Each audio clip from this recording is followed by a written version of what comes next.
James. Do. All right. Got me? Hey, there How you you doing? are. I hear your voice. I don't see your face yet. You don't? Oh, there's a Oh, little. wait a second. Oh, got it. There you are. And there I am. Hey, Hey, how does this look?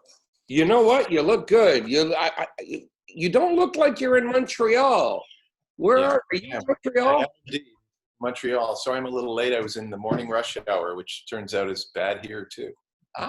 So listen, I'm dying to know. We're going to get into, I'm going to try to get everyone to know everything about you in 20 minutes. But first of all, you've been living in LA a long time. And with the fires and the current climate in general, I guess you're glad to be in Canada.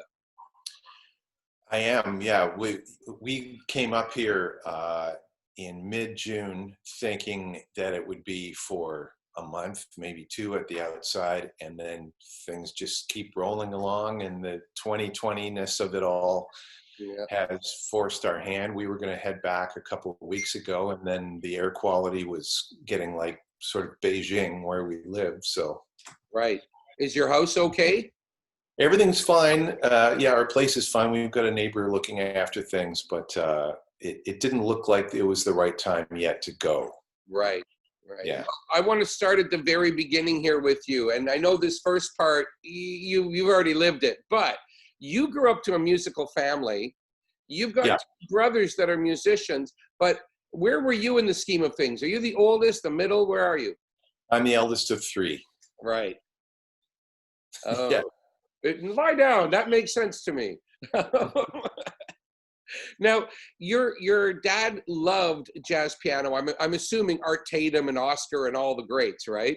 Yeah, all the greats. I mean, probably Oscar if he had to choose one. He went to McGill and was around when Oscar was playing at the Alberta Lounge back in the 50s. And so he remembers, he remembers those days. But he also loved Bill Evans and Art Tatum, Errol Garner, George Shearing, anybody tinkling the ivories and swinging at the same time. Right. And your mom was like a choir master and a singer, right? Yes, that's right. A choir master at the church and a trained classical soprano and into all that spectrum of music. So opera and sacred stuff and Goldberg variations. And were they okay when you went into the Beatles and Chicago and Steely Dan? Were they okay with that? Well, did they have a choice? Right. No, and to make matter, they were fine with that. But to make matters worse, I also was a drummer in the early days. So, yeah, it was a racket in the basement at all times. Yeah, I don't know why. My parents were like that too. My brother and I both played drums, took turns for a little while, dabbled. Yeah. But when you're dabbling in drums, that just means you're making a racket in the basement. So basically, that's right. It's a fine line between the drums falling down a flight of stairs and somebody actually playing them. You were at Queen's University for English and film, and while you're doing that, you're running around writing all these songs in your spare time. How did that bug hit you, the songwriting bug? Well, the songwriting bug hit me when I was in grade 9, I think it was, and I just haven't gone a week without writing one since. But songwriting, I mean, you mentioned Paul Simon, who's one of the great songwriters of all time, probably. Some of those others that really, what song were you hearing when you went, I need to do this myself? Well, I think that specifically around that age when I was 12, 13, 14, it was anybody who was kind of famous and cool who was playing the piano. So Elton John, Billy Joel, Robert Lamb, let me see, Freddie Mercury, anyone who kind of played and sang. Yeah. Yeah. Yeah, I could see how Rocket Man would have got you going there. Oh yeah, I mean, you take lessons when you're a little kid, and I didn't like lessons when I was a little kid. I just wanted to go out and play road hockey and not have to practice. But then, when the magic 7th, 8th grade happened and piano was suddenly cool there for about 5 minutes, I really got the bug. Right on. So you're in when you studying film, did you have a feeling you were going to go into writing screenplays or things like that? Well, I didn't know. It was just sort of the academic route was the path of least resistance. I mean, I enjoyed all my studies there, but I had a very important kind of intervention from a music professor at Queen's who, in the spring of I guess the winter maybe of my fourth year there, said, "Are you sure you want to be an academic? Right? Because it seems to me like you want to be a musician." Oh, And that was so helpful. yeah, this is a guy named Bruce Pennycook. He was teaching in Queens, then he taught at McGill, now he's in Austin. But he helped me apply to Eastman and North Texas and Berkeley and everywhere just to see what would happen. I ended up getting a full scholarship to Berkeley and was able to go to my parents and say, look, this is what I'm doing. And you have support, right? Yes, right. Frederick Harris Music Company. Yes. Currently, that was your sponsor. Who are they, and how did that happen? Well, Frederick Harris Music, they're a big kind of sheet music, printed music force in the world. I think they still are, Harris Music. But they, at the time, sponsored one kid a year from Canada to go to Berklee College of Music with a full scholarship. And I picked the golden ticket that year, I guess. That's amazing, right? That's Willy Wonka. Yeah. So what year was this when you were accepted into Berklee? That would have been the spring of '83. Amazing. Yeah. Knowing Berklee, there is some amazing stuff happening there in the early '80s. Oh yeah, I mean the Marcellus brothers. Yeah, Branford Marcellus had just I think graduated the year before, and there were, I mean, Makoto Ozone was there, and Gary Burton was the head of the music program, and it was pretty magic.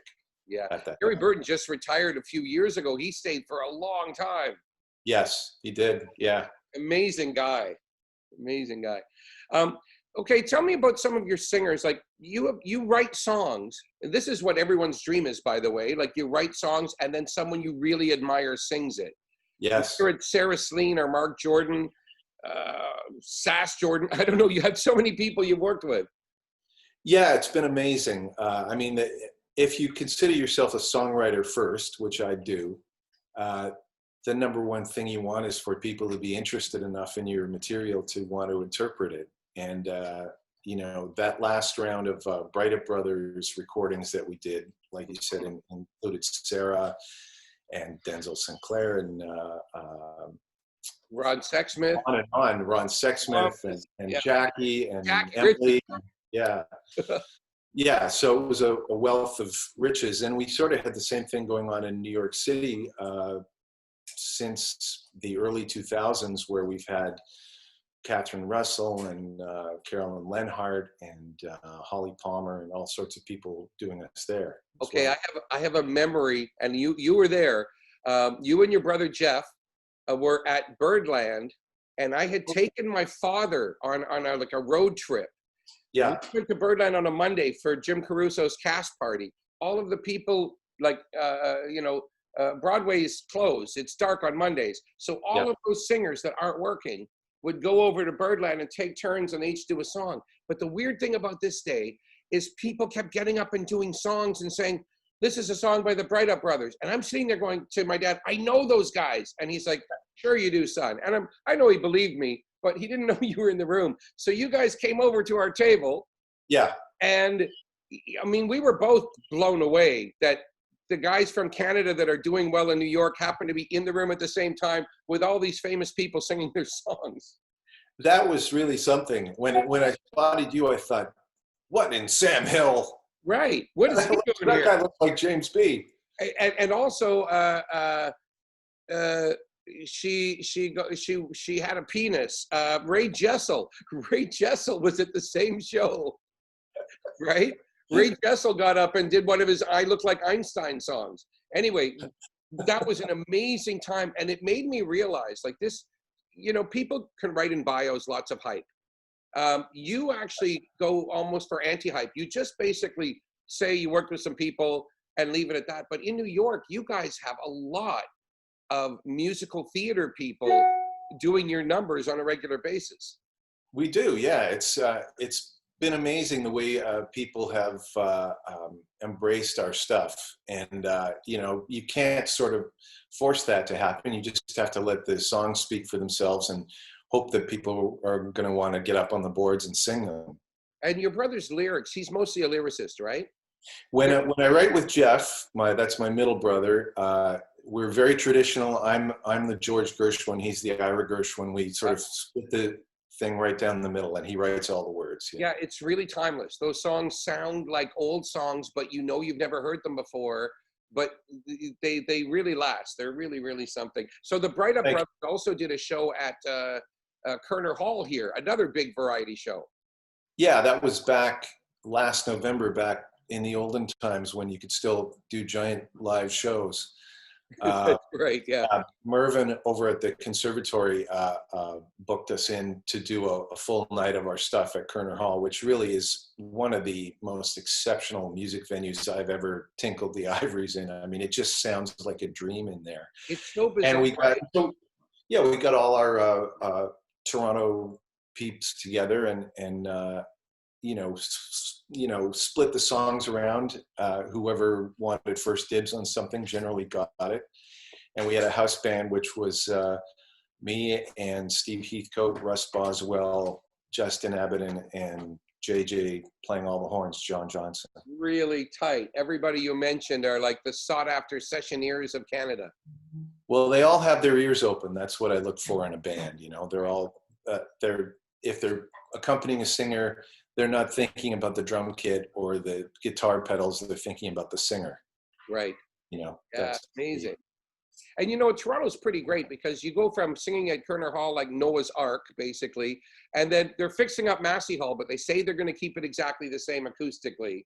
Because the greatest halls in North America are right here in Toronto.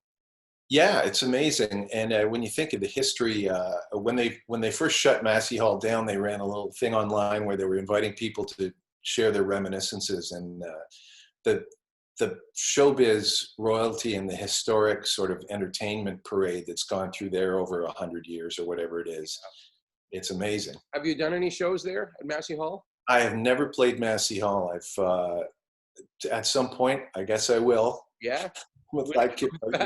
Hope springs eternal. But boy, I've seen some amazing stuff there. I was in the front row for Tom Waits one time, and just my head has not unexploded from that night. My first show at Massey Hall, I'm embarrassed to say, was Adam and the Ants. But I've had many more times after that.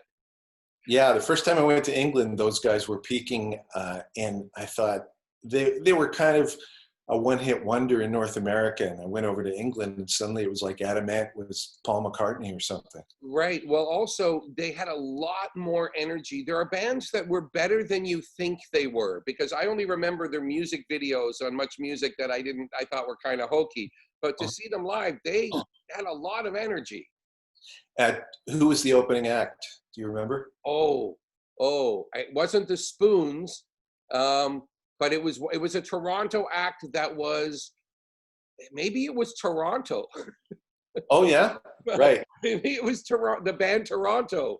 Something era appropriate. Hey, you worked with Eleanor McCain in her mammoth project, True North, the Canadian Songbook. How long did that take you? There was 10 symphonies across Canada on that. Oh yeah, well, you know, that all started from, and this is a good argument for if you just have a feeling like you should call somebody, call them. Because I just gave Eleanor a call and said, hey, what are you up to? What's your next record? What are your plans? And she said, funny you should ask me that. I have this ridiculously epic thing that I'm thinking about doing. And she was actually coming down to go to the Grammys with her daughter around that time. So we met in Hollywood and had maybe a half-hour meeting, and kind of the whole thing galvanized right there. And we started talking about song selection and which orchestras to work with and who could sing what. And I ended up producing the whole thing. And it took, God, from that meeting to the point where it came out must have been 3 years. Amazing amount of work. Yeah. Amazing Yeah. amount of work. And I A lot mean, of travel. I got the whole thing. I got the booklet with all the extras. All Uh, the fictions. it's just such a Canadian thing to do, but it's way bigger than anything I can imagine. Now, where were you when you made this first brainstorm? Were you at a sushi restaurant in LA? I'm just curious. No, I was, let me Around see, I think I was in the lobby restaurant of whatever hotel okay. Eleanor was staying in, which I think was maybe on Sunset or Wilshire. I forget now which hotel it was, but Yeah. yeah. And I said, so how epic are you thinking? And she said, okay, well, That's here's it. what I'm thinking. And I said, wow, that is something larger in scope than I would imagine myself, dreaming up. But, she had the means and the will to do it, and she was dead serious about it. And we immediately just started getting into the nitty gritty of which songs. Have you heard this one? Have you heard this one? Oh, there's got to be a French one. There's got to be this and that. So you guys were friends, good friends before any of this happened, right? Well, I would say we were acquaintances actually before this happened. Our mothers are great friends. They went to Mount A together Okay. in the, I guess it was the 50s, but, and they're lifelong friends. And so, and then of course we had about 100 axes of intersection based on, Brigham Phillips and Mark Kelso and all the people that she had worked with over the years, John Bailey, Yeah. So, Well, I'm a big fan of hers. We went to Iceland together on a jazz safari, and she is just a peach, a genuine, sweet person, probably very easy to work with, very professional. Yes, absolutely. Diligent and creative and wonderful. And the fact that she sort of single-handedly, decided to push that giant rock up a mountain and make this big cultural statement on the occasion of the 150th birthday of Canada. Yeah. It was great. It was great vision. It's a good thing she had that so many years ahead, because getting 10 symphonies together and all the special guests. Like, I like how she had jazz heavyweights, classical heavyweights, photographers. Right. Yeah, and wild cards like Don Ross playing acoustic guitar, and Yeah. it was a lovely selection of guests. I actually wasn't in the room with all of them when they did their thing. We tracked some of it remotely because I don't think I would have ever left an airplane for 2 years if I'd gone to every session. Right. Hey, tell me about your books. So you wrote 2 books about 70s music, early and late 70s music. But the book I'm most interested in, the 33 and a third series, you did one on Steely Dan Asia. I think that book series is phenomenal. I have the one about Brian Eno, Another Green World. I've got that one too. It's so academic. How much work was it for you? I know it's a passion because you love Steely Dan, but how much work was it to write that book about Asia? Well, it was a labor of love. And again, this is another instructive, another teaching moment. If you're thinking about calling somebody, just do it. So it started, I was a big fan of the series, and they were sort of in their infancy. They had done maybe 2 or 3 rounds of them, and they'd done Dusty Springfield and Marvin Gaye and the Beatles and the Stones and you name it.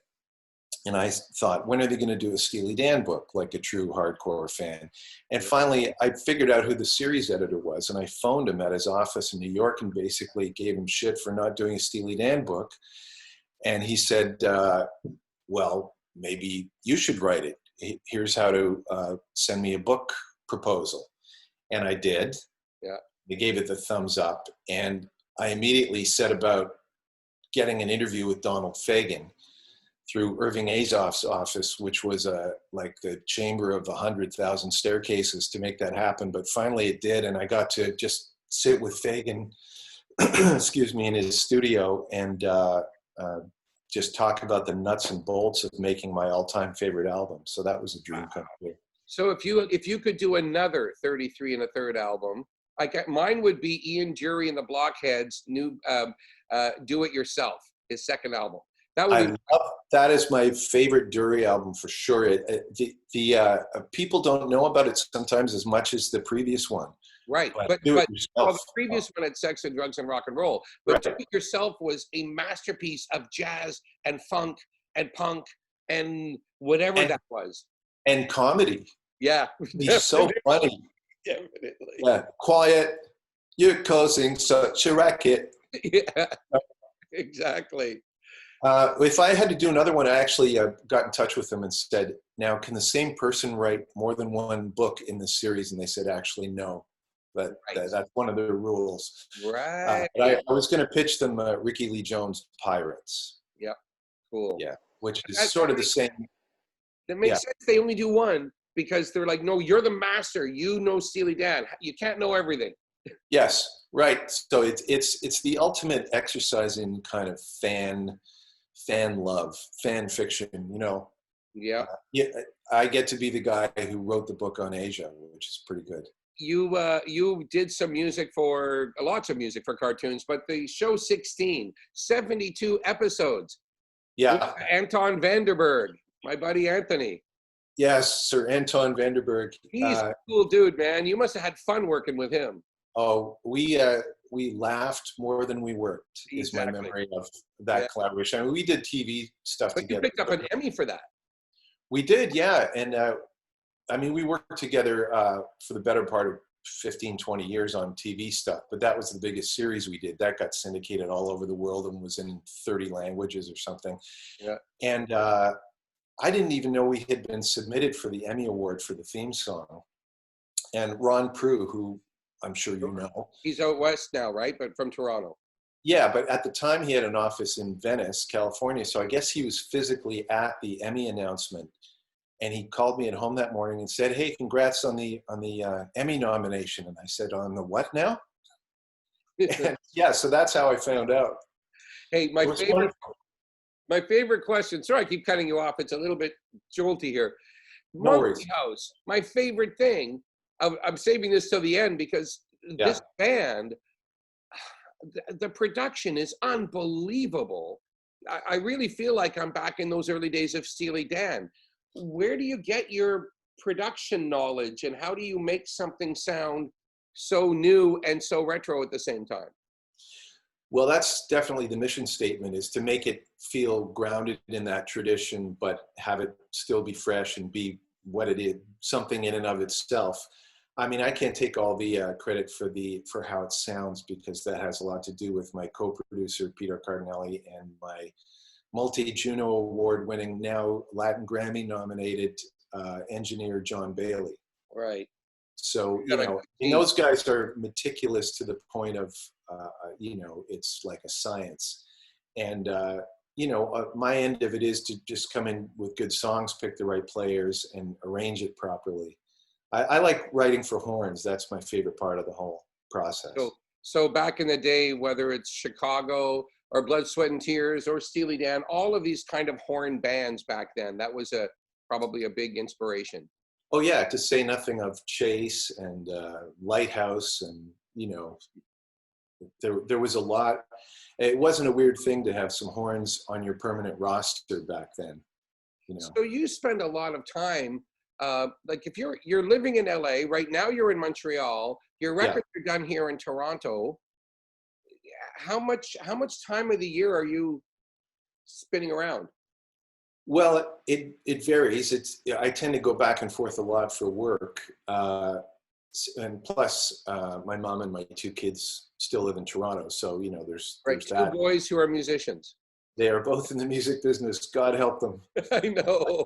I couldn't talk them out of it. Yeah, so I mean, I'm back and forth probably 6-8 times a year for various reasons. Now, this particular visit was going to be 4 weeks, and it's going on 16 weeks now. But that's the 2020 exception that everybody's living right now. They say in Hollywood that if you don't live in Hollywood, you're not going to get as much work. A few examples or exceptions. Jeff Daniels lives in Ohio and gets lots of movie work in Hollywood, but for the most part, you have to be there. From Toronto, I've found people that move from Toronto to LA actually get more Canadian work than when they lived here in the first place. Have you been continuing to get Toronto work while you're living in LA? Absolutely, I do. Yeah, I've been doing production and arrangements and co-writes and gigs. And so maybe there's a little hint of you're the guy who went to LA and now you're about 3% cooler than you were. Right. So the phone rings a little bit more. There might be something to that. I mean, I've certainly done some co-writing in LA with Jay Graydon and a few other people that I wouldn't have access to in person if I wasn't there. Right. Right. And I guess also once you're good, like you have regular people that will keep going back to you because you get the job done. So there are people that, it doesn't matter where you live nowadays, right? There's a thing called the internet, you're just going to be fine. You can write and ship wherever you want. Yeah, and the funny thing is I've had full collaborations with people, including my brother. We've never written a song in the same room, and we've written a couple hundred songs. We just absolutely divide the labor between New York and LA, and that's how we do it. That's amazing. That's hilarious. What do you have coming up in the next little while? Well, I've got a dozen songs written for the next MonkeyHouse record, and they're all demo. They're all just sort of right at the starting line, waiting for the thing to go up so that we can actually make the record. And that'll be dependent on Alma Records' release schedule and also how many people we can get in a room legally at once, moving forward. But that's ready to go. I also, unfortunately, it's the worst thing to do in an interview, but I have a big pop thing with one of my songs that's about to happen with, a household name level of pop act. That's all I can say about it at the moment. I'm sworn to secrecy. When is that news going to happen? I think that should be out in the light of day in the next couple of months. If not released, at least something I can talk about. So sorry to do that to you, but yeah, that's right. Yeah. No, I understand sometimes you have big news. It's not about jinxing yourself. It's about not breaking your promise. Yeah, no, it's about you get asked to just kind of keep it on the down low for now, and so that's what I'm doing. Well, you'll be glad to know here in Toronto, I just recorded at Canterbury, and they have so many separation rooms, and Jeremy has every rule of COVID safety up on a wall. It's actually a place you can bring in a bunch of people and still feel safe. Good for Jeremy. That's great. Yeah. You must have had a riot there. I always do. Oh man, John Finley, working with John Finley has been my greatest pleasure. Maybe he's going to have to do one of your songs sometime. Hey, or put the bug in his ear. Or maybe you guys have to do a co-write. As he strokes the beard. It's great to see you, man. I love seeing you in LA. Was shocked to see you in New York, and I can't wait to see you back in Toronto. I'll see you on the other side, brother. Thanks for this. Take care. See you. Yeah.